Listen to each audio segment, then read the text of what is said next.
Well, I know it feels good to be back in front of you guys, in front of these chairs, and a lot has changed. I see a lot of different tape recorders and iMacs and Macs, and I remember when you guys just wrote things down and just used tape recorders, you know what I mean? So it's totally different now. It's a great level of respect to be here in this situation because when I came in, I was how should I put it, a snotty-nosed kid who thought that the world belonged to him just because I was who I was, and I got a stern, uh, you know, relationship and teachings from a man who, without him, I definitely wouldn't be able to be here talking to you now, and that's Jim Tressel. He taught me everything about life. He taught me what it meant to be a man. He taught me what it meant to understand the decisions that you make. They shape you. They shape everybody around you. And treat people the way you want to be treated. We talk a lot of times about humility and putting people first. But at times, you always give yourself the benefit of the doubt.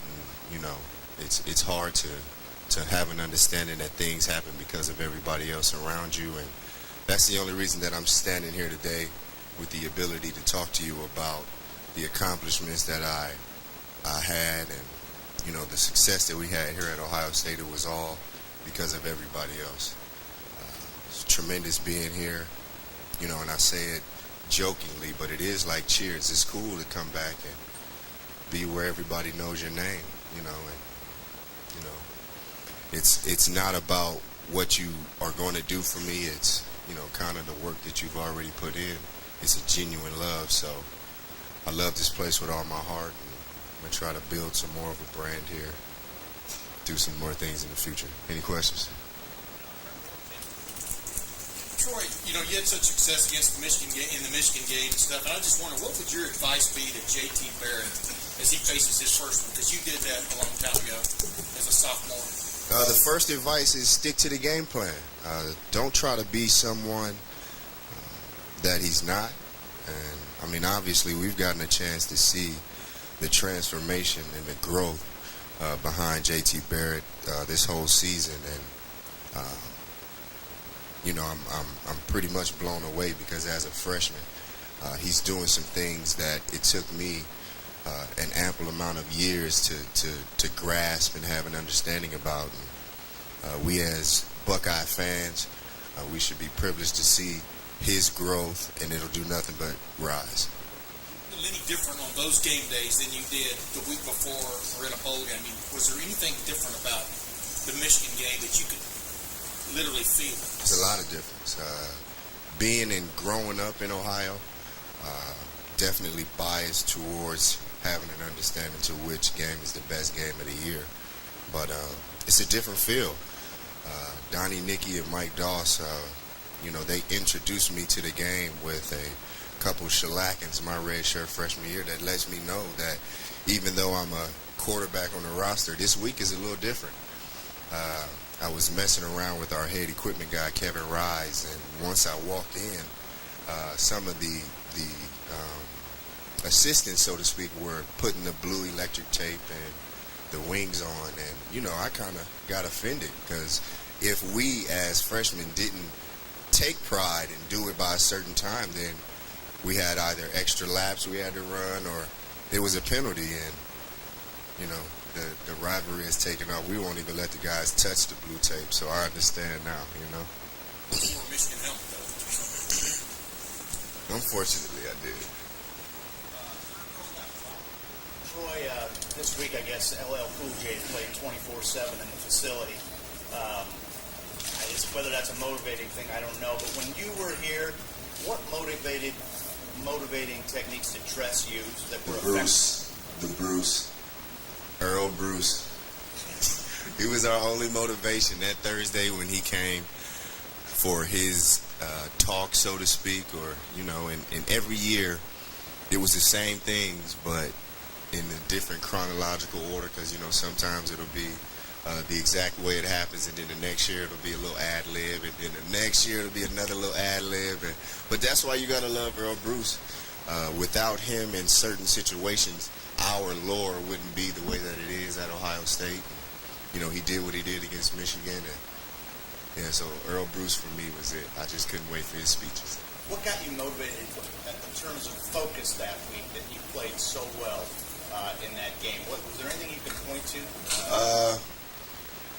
For you guys that don't know, I was a foster kid for 7 years, and my foster brother was a guy by the name of Rod Smith, and he was actually a Buckeye also. So growing up, you know, in kind of the Collinwood area, when I was a foster kid, he would come home and tell me the different stories about how if you win this game, it's a better city throughout the rest of the year, but if you lose the game, you'll be in hiding for the rest of the year. And him being 6'5", 325 pounds at the time, and him telling me those stories, and it wasn't a joke when he told me the story. He was dead serious. So some of that stuff kind of reverberated and stayed with me, with an understanding that I'm either going to be getting free cheeseburgers eventually throughout the year if we win, and if we don't, we're going to be paying for everything. So those things. Obviously, there's a couple weeks left, but you're a Heisman voter. Have you made up your mind yet? I am. I usually like to wait until the last second. The electors usually are like sending me red alert emails, like get your vote in now. You know what I mean? But I have a tremendous amount of respect for that process and having an understanding to what it takes to win the Heisman Trophy. And I think it shouldn't be awarded until the last game of whoever is in the standings or whichever candidates are playing, because you never know who's going to have that breakout moment. But we've got great talent across the nation, and I'm definitely biased towards some of the guys that are going to be wearing the scarlet and gray if they are up there, but you didn't hear that from me. So you haven't already made up your mind for JT? Not yet. He's dear to me, so he'll be in there with me. Consideration. Yeah, oh yeah. I think he should be in everybody's mind. Statistically, the things that he's doing, obviously, you know, numbers don't lie.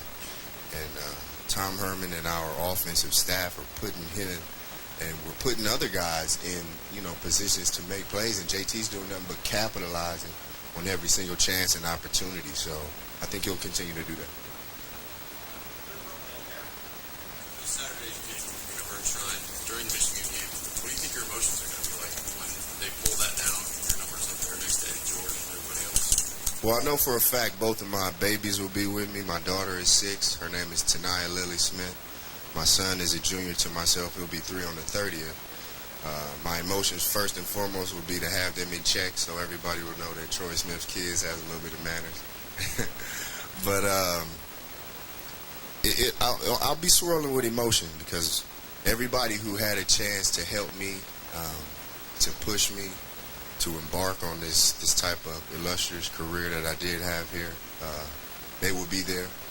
And it's about me getting a chance to relish in a moment with them, because just like I said before, without them, I wouldn't be here. So I'll be with my family. You talked to Coach Dressel since you learned this was going to happen? Yeah. More so than anything, I talk to him on a daily basis as a man. I don't think that it should be special occasions that bring people together.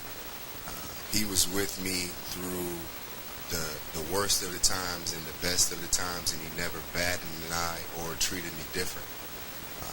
I think that's why I owe him, you know, the ability to just give him a call and see how he's doing on a daily basis, because he literally gave me and my family a chance to springboard into something different. Troy, this offense is different than the one that you played in. What would your numbers be like if you get to play this? Man, shovel passes for touchdowns, you know. But just like I said, you know, Tom Herman is, and we saw Kenny Guyton just, you know, relish in his offense. We see what Braxton can do. Cardell, when he gets in there, he's, you know, athletic and fast and strong, can throw the ball also. So I think if I paid attention, you know, went to all my meetings, I think I do pretty good. Which one of the quarterbacks, Braxton, or do you see yourself similar to Braxton or JT, or not at all, just completely different? There's some similarities, but every guy is different in its own right. Obviously, the things that Braxton can do, I know I couldn't do, but JT bested that with his 86-yard touchdown run. I would have ran out of gas by like 25, 30 yards, And I don't have a problem with that, though. I understand my strengths and weaknesses, and I guess if there is one or a couple attributes that we do have in common, that would be the athleticism, that would be the ability to extend the play and keep it going. But freakishly, like, athletic is the words that you should always be using when you're talking about Braxton Miller. I think JT's athleticism is going to do nothing but get better over the years, but we can't take anything away from him. 100 rushing yards is 100 rushing yards any way you slice it up. It's not easy to get there, and, he's doing it, and it looks effortless.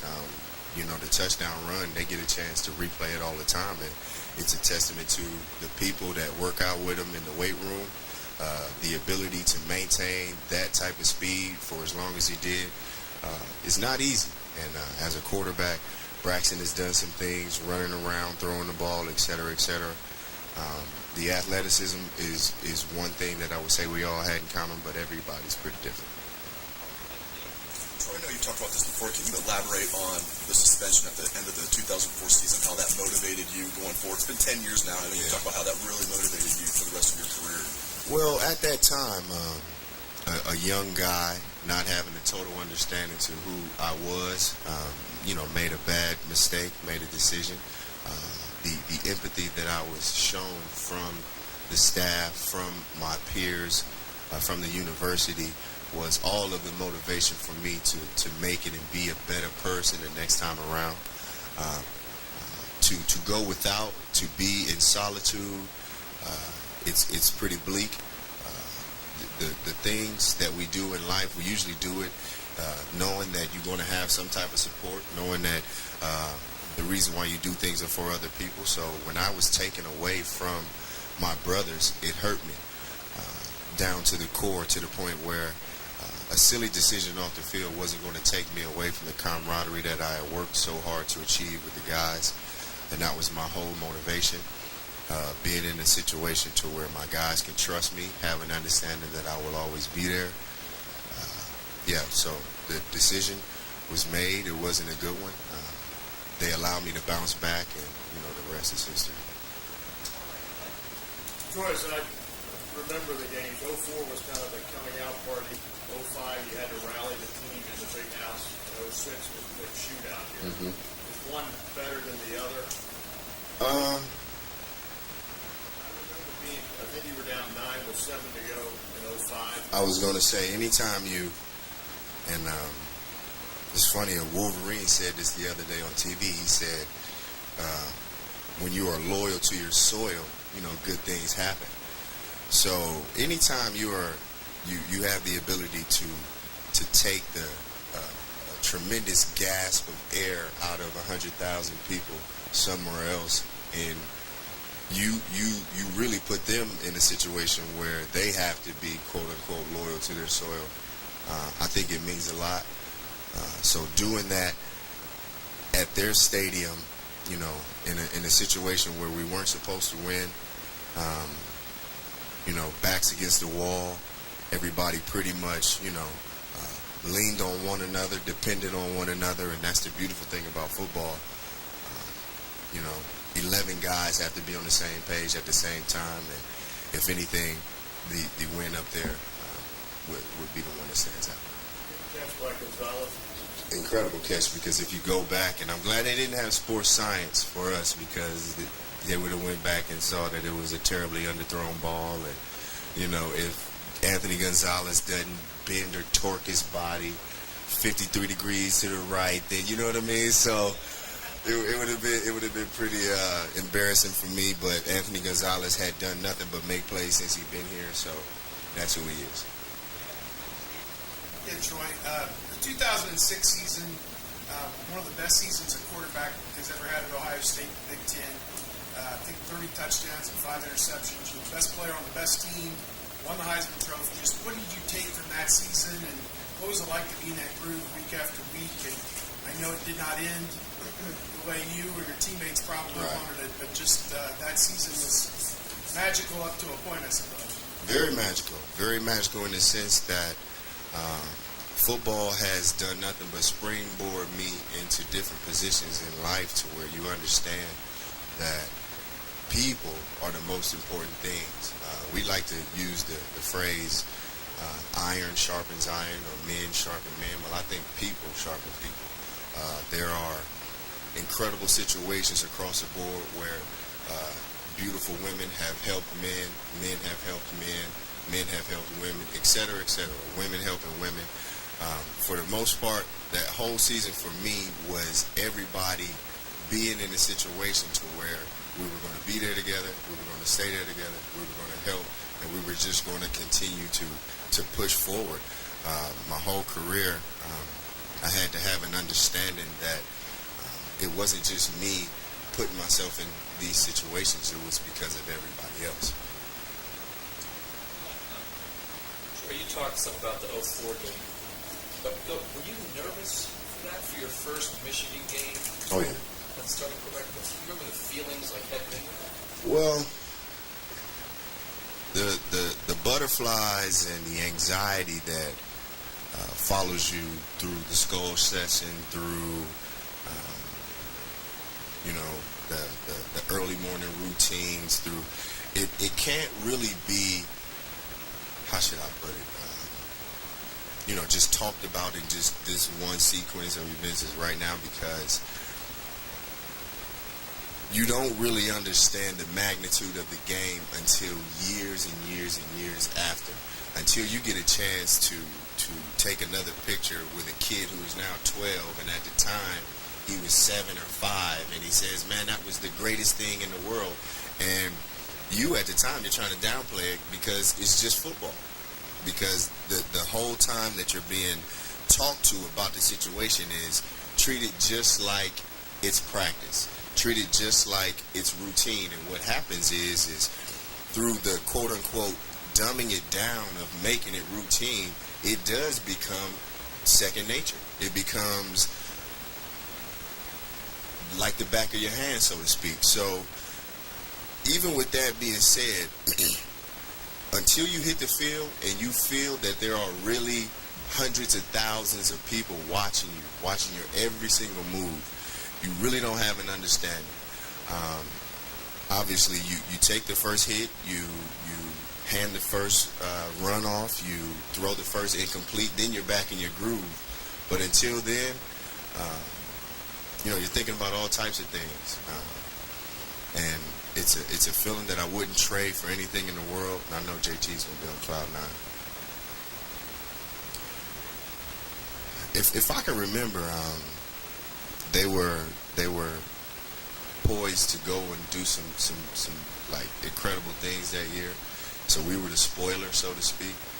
I had always envisioned having huge games in that game, but the ability to know and say, you know what, today we really don't have much to lose, and we can spoil any and everything that they have going on.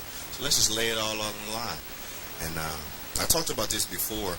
Myself and Anthony Gonzalez, we started off on scout team together, and our first remembrance at practice was a deep post over the middle on a busted coverage that I wasn't supposed to be throwing to him because the red circle at that time was on somebody else. That's another battle myself and Mark D'Antonio used to go through. So, but we joked all the time about his first touchdown pass being a deep post, and sure enough, it was a deep post over the middle. And that right there, because he was my scout team brother, it helped bring me back down. This is just like practice, guys. And these are the guys that we did it with. Troy, have you talked much with Braxton Miller this year, and can you give an idea about his state of mind? I talked to Braxton a lot. I talked to him just as much as I talked to Cardell Jones, just as much as I talked to JT Barrett. I try not to put myself in a situation where when I come back and deal with the guys that they think that I am dealing with somebody because of stature or because of who they are. In its entirety, because a little bit I understand what they have to go through nowadays as a student athlete. When we talk, I try to talk to them about regular life things. It's not always about the X's and O's. It's about who he is as a person. It's about who his family is. It's about what he wants to become. So we talk about a lot of different things. We don't always just talk about football. His state of mind is great. He's doing nothing but getting his body better. He's healing up. But every time I see him, he's got a smile from ear to ear, and he's doing good. Players always want their senior day to come against Michigan. How was yours? How emotional was it? How difficult was it to go through that? Very emotional. For everyone that doesn't know, Jim Tressel is like my dad, so to speak. So knowing that would be the last time on the field with my dad, it was tough. You really don't understand what you mean to a family, to a person, to people that you mentor as a man until you become a father. So that situation with him, now that I am a father, I can totally understand why him weeping at the time led to me, like a waterfall, and I couldn't stop crying once I saw one tear come from his eyes. It really made sense to what back in 2002 when we sat at the meeting in front of my mother, Ginn Sr., him and Mel Tucker, and he said, I will be there for your son. We'll jump on the sword for your son. You don't have to worry about anything, Mrs. Smith. We have him. And that was pretty much everything that passed through there. Well, it wasn't that hard because the first drive of the game, Michigan scored. So we ain't crying no more. We got some points to score now, So it wasn't that hard.